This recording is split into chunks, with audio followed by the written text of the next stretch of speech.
On our silver wedding anniversary, my husband gave me divorce papers instead of a gift. 25 years is long enough, he announced in front of all our guests. I want someone young now, and you need to be out of the condo by tomorrow. He seemed to have forgotten that my parents gifted me that condo. His mother, Celeste Price, just smiled silently. I rose, took the microphone, and said something that left him speechless. That night, Naomi Sterling woke up to whispers from behind the bedroom door.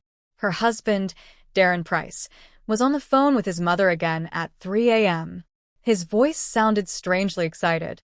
Naomi lay still in the dark, catching snippets of the conversation. We have to do this right, Darren's voice insisted.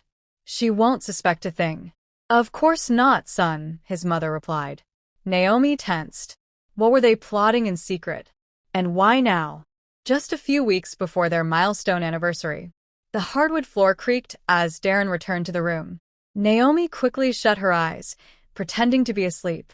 He slipped into bed carefully, but she could feel his body was stiff, restless. The next morning, everything felt odd. Darren was unnaturally affectionate. Naomi, my love, he said, kissing her cheek. He smelled of expensive cologne. How about we choose the restaurant for our anniversary today? I want everything to be perfect. Perfect. Naomi raised an eyebrow. In 25 years of marriage, Darren had never been so enthusiastic about a family celebration. She always organized everything, and he only found fault. Fine, she replied carefully, watching him rush off to work. His cell phone was on the nightstand. The screen lit up with a notification.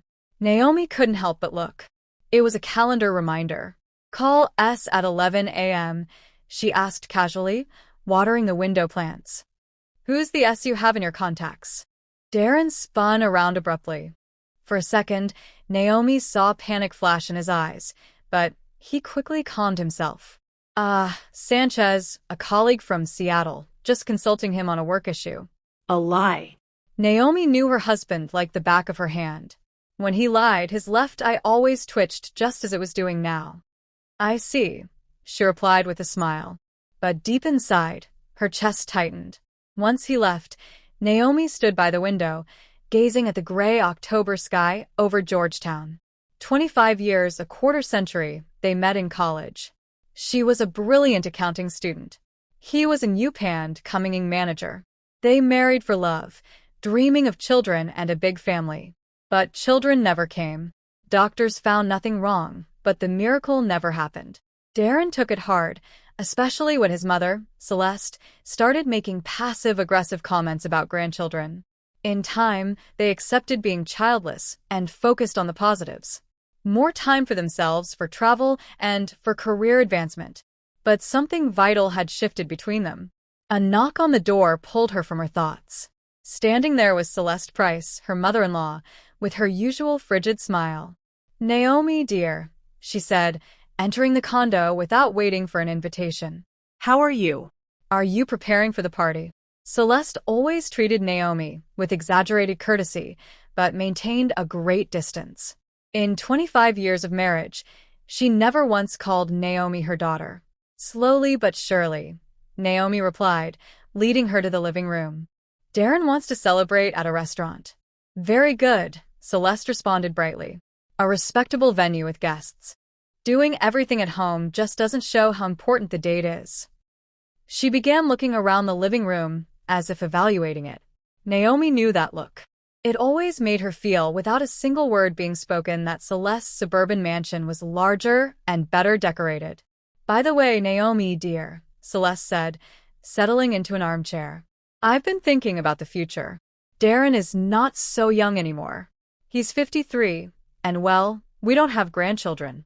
Don't you think it would be a good idea to write a will for the grandkids, just in case? Naomi felt a chill. What grandchildren? Celeste. We don't have children. Well, for my nephews, she said dismissively, waving her hand. I have 2 nephews, good boys, studying, working. If we don't, the government will take everything.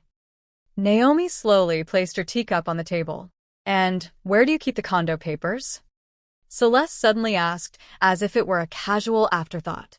I'm just thinking about the boys' future. The nephews, the young people. That was it. Naomi understood the subtext. They're in the safe, she replied dryly. But why do you ask? Oh, just in case. You never know what might happen. It's good to know where things are. When Celeste finally left, Naomi sat in silence, piecing things together. The late-night call, Darren's strange burst of affection, and now Celeste's pointed questions about the house title. Bit by bit, the puzzle was forming, and she did not like the picture. She went to check Darren's computer. He had never changed the password before. He always used a simple key, the date they met, but it didn't work this time. Her heart raced. In 25 years, he had never kept secrets from her. She tried his birthday, nothing. She tried his mother's. Nope. Then it occurred to her to try their wedding date, but in reverse. It worked. The browser history opened, and what she saw gave her a knot in her stomach. How to divorce when shared assets exist.